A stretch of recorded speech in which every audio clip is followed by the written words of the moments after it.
अब मैं आपको सबसे पहले बताती हूं कि आज टुडेज चाणक्य ने अपना एग्जिट पोल जारी किया और वो एग्जिट पोल के आंकड़े क्या बता रहे हैं पश्चिम बंगाल को लेकर। सबसे पहले वो जरा देख लीजिए, पश्चिम बंगाल को लेकर जो आंकड़े हैं वो सीधे सीधे टीएमसी को 100 से 100 सीटें दे रहा है, प्लस माइनस 11 दे रहा है। बीजेपी को 192 सीटें दे रहे हैं, 192 प्लस माइनस 11, यानी कि ये सीधे सीधे क्लीन स्वीप एक तरह से बीजेपी की टीएम पश्चिम बंगाल में दिखा रहा है। टुडेज चाणक्य का ये पोल है, तकरीबन 2 अन्य को दे रहा है। आप इस पोल से, ये आज का सबसे नया एग्जिट पोल है जो मैं आपको दिखा रही हूं टुडेज चाणक्य का, और ये क्लियर मैंडेट दे रहा है बीजेपी को। अब इसका अगला आंकड़ा भी आपको दिखा देती हूं। बंगाल विधानसभा चुनाव में ये बंगाल का आंकड़ा है, लेकिन न सिर्फ सीट बल्कि मैं आपको दिखाती हूं कि जातिगत क्या एक समीकरण बन रहा है पश्चिम बंगाल में, जरा उसे भी समझ लीजिए। वहां पर जातिगत समीकरण क्या है ये देखिए। मुसलमान पश्चिम बंगाल में 8% मुसलमान बीजेपी को वोट कर रहे हैं और 71% टीएमसी को वोट कर रहे हैं। तो 71% मुसलमान वोट टीएमसी के साथ है और वहीं 8% मुसलमान वोट बीजेपी को जा रहा है। अब अगला चलाइए जरा, इसे जल्दी जल्दी चलाते रहिए। एससी वोट देखिए, 67% बीजेपी के पास है और टीएमसी के पास है 22%। तो एससी वोट बीजेपी के खाते में जाता हुआ नजर आ रहा है, ओबीसी वोट भी बीजेपी के खाते में जाता नजर आता है। 61%, 61% ओबीसी वोट बीजेपी के पास पश्चिम बंगाल में और 40% टीएमसी के पास है। तो ये आंकड़े हमारे पास आ रहे हैं जो टुडेज चाणक्य दे रहा है। एससी एसटी वोट आपने देखा, मुस्लिम वोट आपने देखा, ये आंकड़े क्या कहते हैं। अब मैं आपको जरा एक पोल ऑफ पोल्स भी दिखाऊं, यानी कि अलग अलग पोल्स क्या कह रहे हैं पश्चिम बंगाल के बारे में।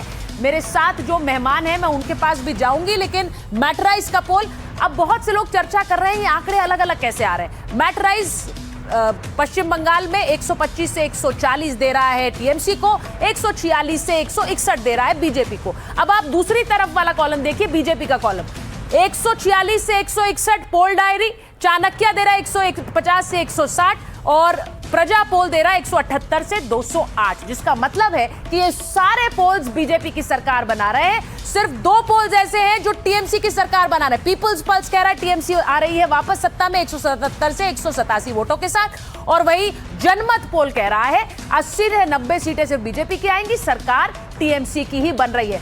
इन एग्जिट पोल्स पर टीएमसी और बीजेपी के बड़े नेता क्या कह रहे हैं, जरा ये भी सुनिए। लोकसभा के चुनाव में तो 400 पार करवा रहे थे, बीजेपी के 240 आए थे। तो ये सारे फिक्स्ड हैं और कुछ नहीं है। जो जमीन पर है वो हमको मालूम है ना, ममता दीदी से बढ़कर कोई लीडर है ही नहीं वहां पे, और हमारी 2/3 से बड़े आराम से आ रही है और हम जीतेंगे, सरकार बनाएंगे। ये जितना मर्जी इन्होंने बहुत छटपटाए, बहुत आगे पीछे भागे। प्रधानमंत्री ने तो यहां तक कह दिया कि जो सीटें हैं 293 सीटें हैं उन सबों पर समझो मैं लड़ रहा हूं। तो मैं तो प्रधानमंत्री जी से पूछना चाहूंगा कि जब आप बंगाल में हारेंगे तो फिर क्या प्रधानमंत्री पद से इस्तीफा देंगे कि नहीं देंगे, क्योंकि आप तो हारे बंगाल, यानी यही मतलब हुआ। तो स्वतः स्पष्ट है, पहले 200 पार करते थे, 100 नहीं कर पाए। तो ये सारी चीजें फिक्स्ड हैं, रिग्ड हैं। बहुत सारे एग्जिट पोलों में दिखाया गया कि भारतीय जनता पार्टी की सरकार बनने वाली है, और मैं आपको बताता हूं कि भारतीय जनता पार्टी की सरकार बनेगी 170 से ज्यादा सीटों के साथ। भारतीय जनता पार्टी की बहुत ही जोरदार दमदार सरकार बनेगी।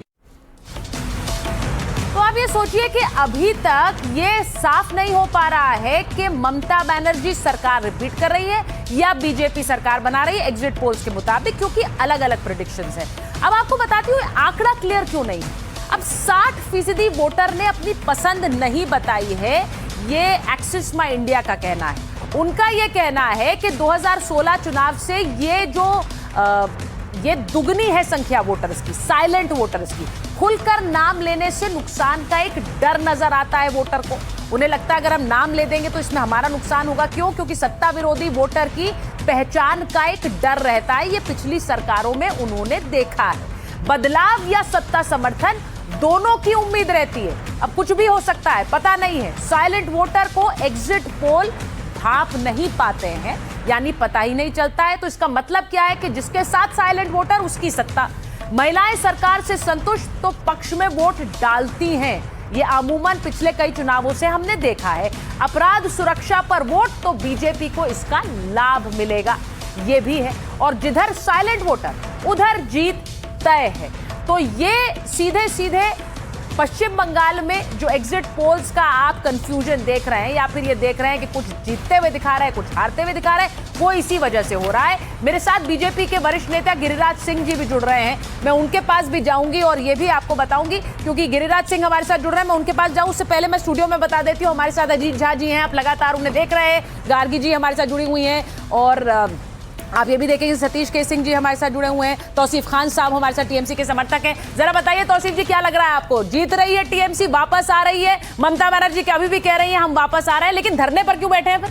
ममता बनर्जी जीत रही है, और ये सब पोल जो भी आ रहे हैं, हाँ। ये सिर्फ ये शाम का जो चर्चा होता है चाय में, मोदी जी खुश हो जाएं, बस खुश करने के लिए ये सारे एग्जिट पोल के रिजल्ट दिखाए जा रहे हैं। 2024 में भी बंगाल को लेकर के यही दिखाया गया था, 2021 में भी बंगाल को लेकर के यही दिखाया गया था। हाँ। तो एग्जिट पोल मेजॉरिटी जहां पे दिखाया जाता है कि बीजेपी अब बना रही है, हाँ।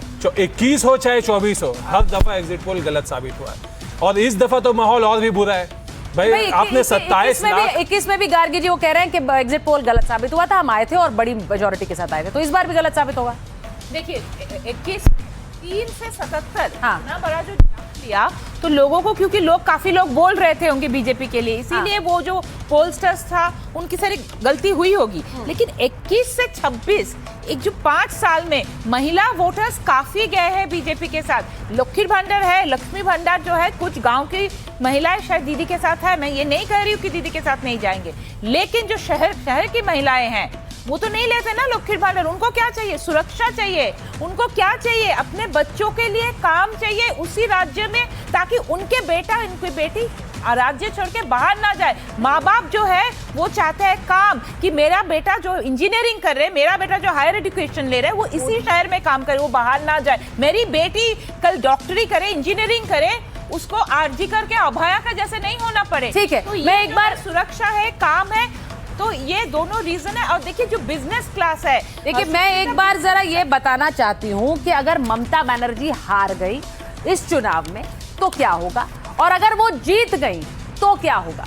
तो सबसे पहले जरा ममता बनर्जी के हार का एक समीकरण मैं चलाना चाहती हूँ, हार गई तो क्या होगा और जीत गई तो क्या होगा, क्योंकि मेरे साथ बीजेपी नेता गिरिराज सिंह भी जुड़ रहे हैं। लेकिन पहले ममता बनर्जी के बारे में, क्योंकि ममता बनर्जी जो विपक्ष का एक प्रमुख चेहरा है, और अगर उनकी हार हुई तो एक तरह से विपक्ष की हार होगी, तो ये भी एक बहुत बड़ा फैक्टर है जिसे लेकर एक विपक्षी एकजुटता पिछले कुछ समय में नजर आई है। तो मैं जरा सबसे पहले वही बताना चाहती हूं, क्योंकि ममता बनर्जी, मैं आपको ये बताऊं कि ममता बनर्जी अगर हार गई तो क्या इसे विपक्ष अपनी हार की तरह देखेगा, क्योंकि सब उम्मीद ये कर रहे हैं कि ममता बनर्जी जीतेंगी तो वो विपक्ष के एकजुटता के लिए एक बड़ी तस्वीर होगी। अजीत जी, ममता बनर्जी यदि हार गई तो मेरे अनुसार उनका फ्यूचर खत्म। एक तो 71 की हो गई हैं, दूसरी बात है कि काफ़ी लोगों से मुझे पता चला है कि उनकी तबीयत बहुत अच्छी नहीं है, हर तरह का स्पेकुलेशन हो रहा है। हाँ। वैसे भी देखिए तो बहुत ही वीक लगती है देख के, और खुद भी जो है दो चीज़ उन्होंने कहा है। एक तो उन्होंने कहा कि ये मेरा अंतिम पाढ़ी है, मतलब मुख्यमंत्री यदि बनूंगी तो इसके बाद जो है फिर दोबारा राजनीति में मैं नहीं आऊंगी, बंगाल के राजनीति में। और दूसरा वो कहती हैं कि अब मैं दिल्ली जाऊंगी, तो वो भी एक तरह से नीतीश जी के तरह एडमिशन है कि अब राज्य छोड़ के राज्यसभा या कुछ जो है मैं सेंटर में जाऊंगी। तो मुझे लगता है कि यदि इस बार ममता बनर्जी हार गई, और मुझे काफी मैं जो घूमा बंगाल में जी, तो मुझे लगा कि वहां पर एक लहर था। देखिए वो लहर जो है हाँ। वो स्ट्रेट लग रहा था भाजपा के लिए। अब वो लहर कितना स्ट्रांग है, इतना स्ट्रांग है कि आप ये कह रहे हैं कि आपने एक बीजेपी के लिए लहर देखी है।